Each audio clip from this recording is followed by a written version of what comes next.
કેબીસ રસોઈમાં આપનું સ્વાગત છે। હેલો ફ્રેન્ડ્સ, કેમ છો બધા? આજે હું બનાવીશ લાપસી। સામગ્રી છે ઘઉંનો જાડો લોટ, ગોળ અને પાણી।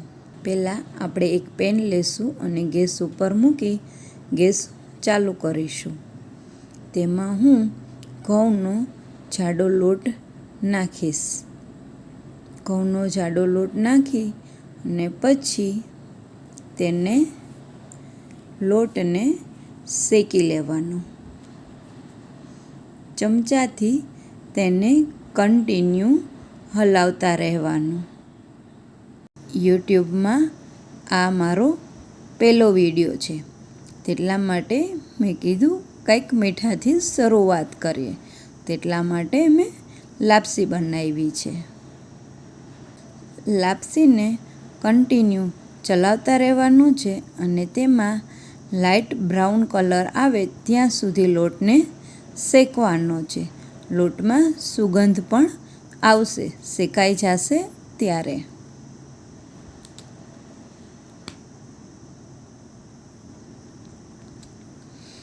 તમે જોઈ રહ્યા છો, હવે લોટ શેકાવા આવ્યો છે। થોડો કલર પણ તેનો ચેન્જ થઈ ગયો છે, લાઇટ બ્રાઉન કલરનો। લોટ કાઢી પછી તેમાં જ આપણે પાણી મૂકીશું।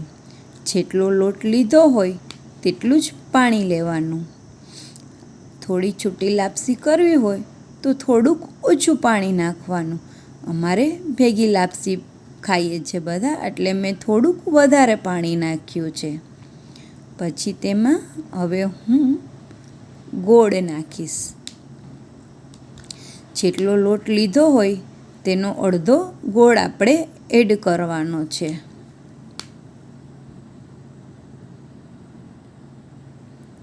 પછી સહેજ અમથું ચમચાથી ચલાવી અને પાણીને ઉકળવા દેવાનું। ચમચાથી આપણે ગોળને સરખી રીતે ચલાવી લઈશું। ઢાંકણ ઢાંકી આપણે એને પાણીને ઉકળવા દેશું। એમાં આપણે થોડુંક ઘી પણ એડ કરીએ, 1 ચમચી જેટલું મેં એડ કર્યું છે। વળી પાછું ઢાંકણ ઢાંકી અને આપણે થોડીવાર પાછું પાણીને એકદમ ઉકળવા દેવાનું છે। એમાંથી બબલ્સ આવે ત્યાં સુધી પાણી આપણે ઉકાળવા દેવાનું છે।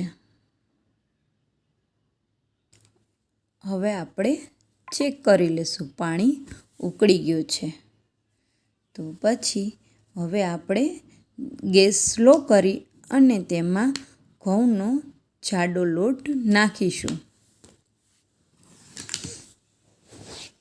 આવી રીતના છૂટો છૂટો ફરતી કોર ઘઉંનો લોટ નાખી દેવાનો, હું જે રીતે કરું છું તેમ।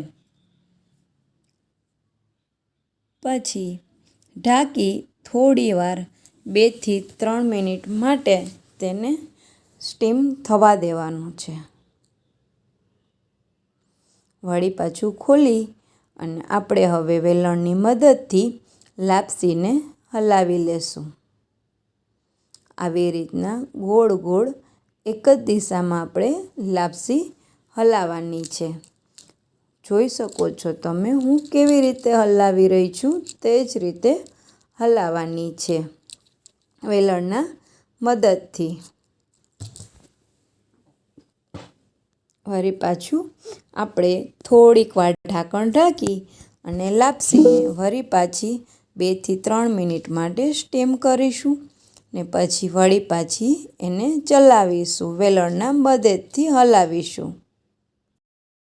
પછી આપણે લાપસીને પ્લેટમાં લેશું અને તેની ઉપર થોડું ઘી રેડીશું। પછી આપણે તેને સર્વ કરીશું।